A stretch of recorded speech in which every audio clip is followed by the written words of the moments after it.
2023 수능 대비 산민 시작하겠습니다.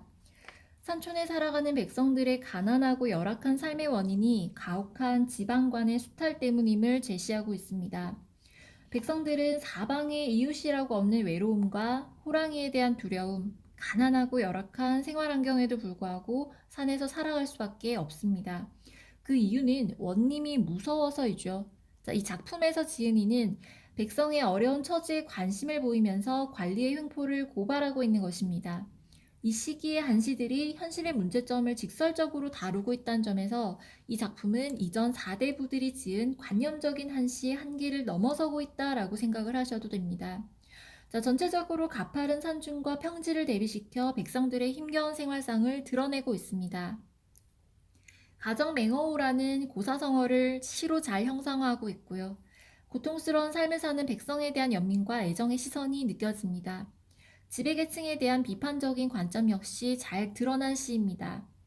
산미는 가렴주구를 일삼는 관리들을 피해 산속에 사는 사람들의 생활상을 그리고 있는 작품입니다. 이곳에서의 산은 관리들을 피해서 살 수 있는 도피처이지만 그 도피처는 단지 고달픈 삶만을 제공하는 산일 따름입니다. 그곳에는 인간의 교유가 없고 단지 극한적인 생존만이 존재합니다. 그런 극한적인 생존도 가렴주구를 일삼는 관리들의 학정보다는 견딜만 하다는 데에서 당시 민중의 아픔이 있다는 것입니다. 얘기에 나오는 가혹한 정치는 호랑이보다 무섭다는 가정맹어호의 고사성어를 연상하게 합니다. 본문 내용 시작하겠습니다.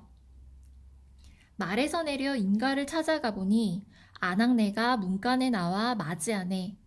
띠집 처마 아래 손을 앉게 하고 나를 위해 밥과 반찬을 내어오네.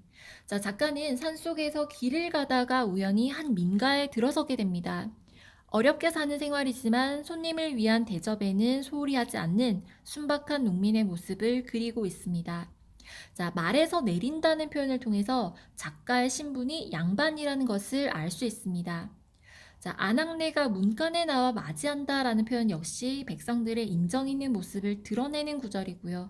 여기서 아낙네는 시적 대상입니다. 가난하게 살아가는 힘없는 백성을 표상한다라고 보셔도 됩니다. 띠집은 초가집이라고 부르기도 합니다. 초라한 삶의 공간이죠. 시적 화자가 시의 표면에 드러나고 있습니다. 손님으로 기능하고 있으며 본문에서 밥과 반찬은 두터운 인정을 나타내고 있습니다. 지금까지의 내용은 수에 해당하는 부분이며 산속 민가의 우연한 방문이라는 것, 그리고 그 속에서 백성들의 인정 있는 모습을 보았다라는 것입니다. 남편은 어디에 나가 있냐 하니 아침에 따비를 메고 산에 올라 산밭을 일구느라 고생을 하며 저물도록 돌아오지 못한다네. 지금 산밭은 부부의 생계 수단입니다. 그리고 해가 저물도록 돌아오지 못한다라는 것은 힘들고 고단한 생활상을 뜻한다라는 의미입니다.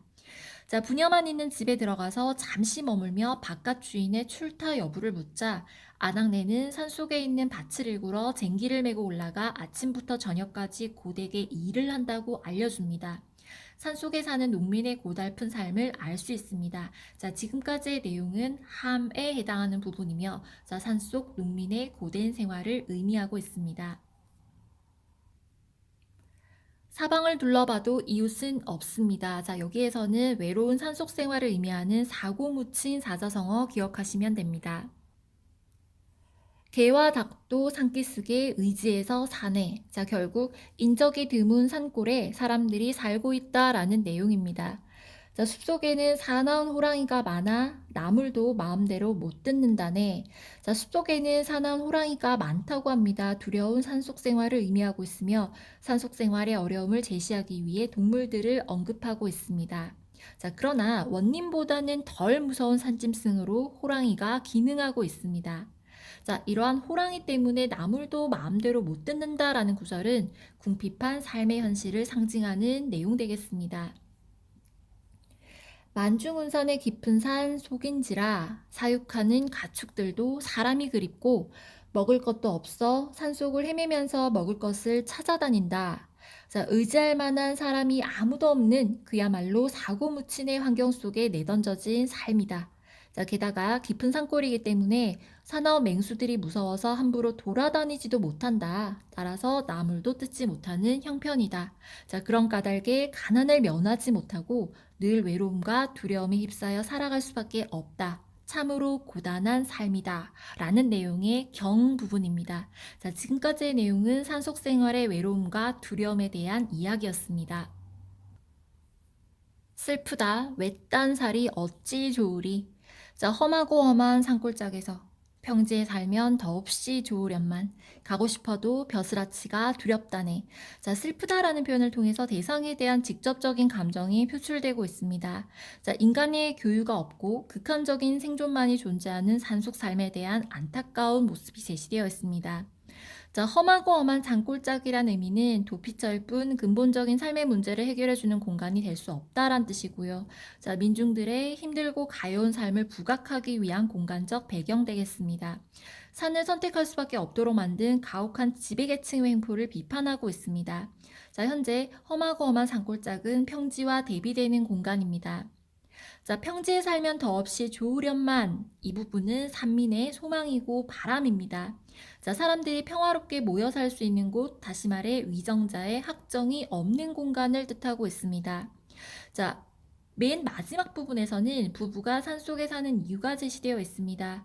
자, 이렇게 평지에 가고 싶어도 갈 수가 없습니다. 이유는 벼슬아치가 두렵기 때문이죠. 가렴주구를 일삼는 관리들의 학정보다 오히려 산속의 생활이 견딜만 하다는 데에서 당시의 민중의 아픔을 짐작할 수 있습니다. 자, 관련 사자성어로는 가렴주구, 가정맹어호, 백골징포, 항구첨정 등이 있습니다. 자, 지금까지의 내용은 한시의 미 부분이고요. 자, 학정으로 인한 백성들의 고달픈 삶이 잘 드러나 있습니다.